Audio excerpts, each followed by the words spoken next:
রাজউক অনুমোদিত ভবনের নকশায় না থাকলে রেস্তোরাঁর ট্রেড লাইসেন্স বাতিল করার বিষয়ে এক গণবিজ্ঞপ্তি দিয়েছিল ঢাকা দক্ষিণ সিটি কর্পোরেশন ডিএসসিসি। গত ২৮ এপ্রিল এই গণবিজ্ঞপ্তি ও ট্রেড লাইসেন্স বাতিলের সিদ্ধান্তের বিরুদ্ধে তীব্র প্রতিবাদ জানায় বাংলাদেশ রেস্তোরাঁ মালিক সমিতি। ডিএসসিসির এই সিদ্ধান্তকে একতরফা এবং ব্যবসায়ীদের জন্য অত্যন্ত ক্ষতিকর ও অসহনীয় উল্লেখ করে দ্রুত তা প্রত্যাহারের দাবি জানিয়েছিল সংগঠনটি। এই দাবি পূরণ করা না হলে কঠোর কর্মসূচি দেওয়ার হুঁশিয়ারি দিয়েছিলেন নেতারা। ঢাকা শহরে কোথাও কিন্তু নকশা রেস্টুরেন্টের জন্য স্পেশালি কোনো রাজুকের নকশা বা সিটি কর্পোরেশনের কিছু নাই।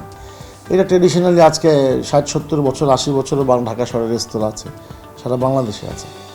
এখন কথা নাই বার্তা নাই, আপনি লাইসেন্স থাকা অবস্থায়, অনেক কাগজ আছে থাকা অবস্থায় আপনি বাতিল করলেন। মানুষের হাজার হাজার কোটি টাকার ইনভেস্টমেন্ট আছে এখানে, লক্ষ লক্ষ শ্রমিক কাজ করে টোটাল এই সেক্টরে। তো এই সেক্টর নিয়ে তো আপনি ফান্ড করতেছেন, এটা ফান্ড হইল। এটা কি মগের মূল্য নাকি যে আমার মন চাইলো আমি আজকে লাইসেন্স বাতিল করে দিলাম, এখনই বন্ধ করতে হবে? আপনাদের প্রবলেম আছে, ঝুঁকিপূর্ণ থাকতে পারে। আমরা চাই অবিলম্বে সিদ্ধান্ত প্রত্যাহার হবে, তা না হলে আমরা কোর্টে যাব, যদি কোর্টেও ফয়সালা না হয় আমরা রাস্তায় নামবো। এই পরিস্থিতিতে ঢাকা দক্ষিণ সিটি কর্পোরেশনের ঊর্ধ্বতন কর্মকর্তাদের সঙ্গে ৪ মে দুপুরে বৈঠকে বসেন রেস্তোরাঁ মালিক সমিতি নেতারা। বৈঠকে দুই পক্ষের মধ্যে দীর্ঘ আলোচনার পর সিদ্ধান্ত হয় রাজউক অনুমোদিত ভবনের নকশায় না থাকলে রেস্তোরাঁ ট্রেড লাইসেন্স বাতিল করা হবে না। শুধুমাত্র ট্রেড লাইসেন্সবিহীন রুফটপের রেস্তোরাঁগুলোর বিরুদ্ধে আইনানুগ ব্যবস্থা নেওয়া হবে। গত মাসে সরকার একটা প্রজ্ঞাপন দেখেছি যে দক্ষিণ সিটি কর্পোরেশনের নকশা বহির্ভূত যত রেস্টুরেন্ট আছে, তো সকল রেস্টুরেন্টের ট্রেড লাইসেন্স বাতিল করা হয়েছে এবং এই রেস্টুরেন্টগুলো অবৈধ।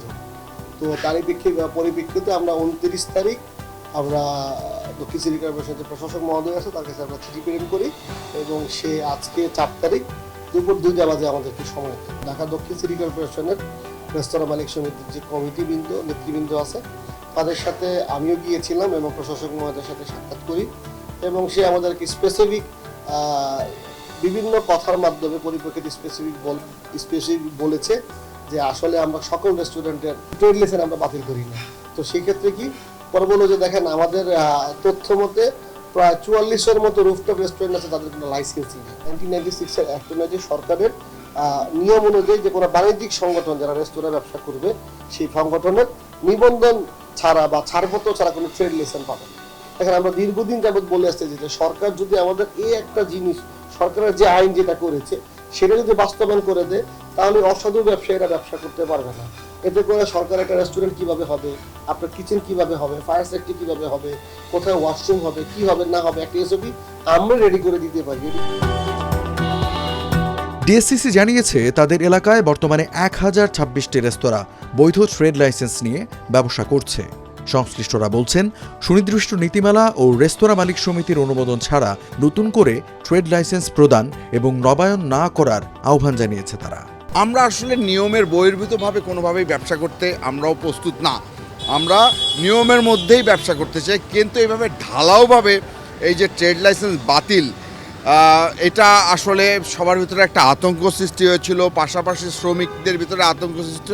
আপনি জানেন বাংলাদেশে প্রায় ৪,৭২,০০০ থেকে বা এখন ৫ লক্ষর অধিক রেস্তোরাঁ এবং প্রায় ৫০ লক্ষর উপর শ্রমিক আমাদের সাথে কর্মরত। এছাড়াও প্রায় ২ থেকে ২.৫ কোটি জনগণ কোনো না কোনোভাবে আমাদের সাথে এই ব্যবসাটার সাথে সম্পৃক্ত।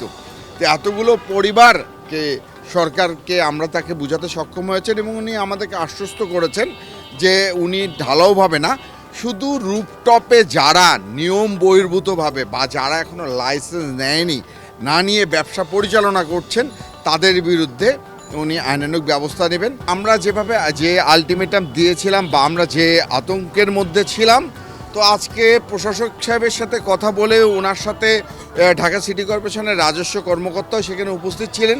তারা আসলে আলটিমেটামের আর আমার মনে হয় প্রয়োজনীয়তা নেই। তাদেরকে আমরা বোঝাতে সক্ষম হয়েছি যে আমরা আসলে কোনো অসৎভাবে ব্যবসা করি না। আমরা অবশ্যই সিটি কর্পোরেশনের লাইসেন্স নিয়ে সরকারকে ট্যাক্স ভ্যাট দিয়ে আমরা ব্যবসা করছি। বাংলাদেশ পরিসংখ্যান ব্যুরোর তথ্য অনুযায়ী দেশে বর্তমানে ৪,৮১,০০০ রেস্তোরাঁ চালু রয়েছে। এসব প্রতিষ্ঠানে প্রায় ৩০ লাখ মানুষ সরাসরি কর্মরত। এই শিল্পের বার্ষিক প্রবৃদ্ধি প্রায় ১৭% এবং বিনিয়োগের পরিমাণ প্রায় ২ লাখ কোটি টাকা। দেশের রেস্তোরাঁ খাতের বার্ষিক আয় 400 কোটি ছাড়িয়েছে এবং প্রত্যক্ষ ও পরোক্ষভাবে প্রায় 2 কোটি মানুষ এই খাতের উপর নির্ভরশীল।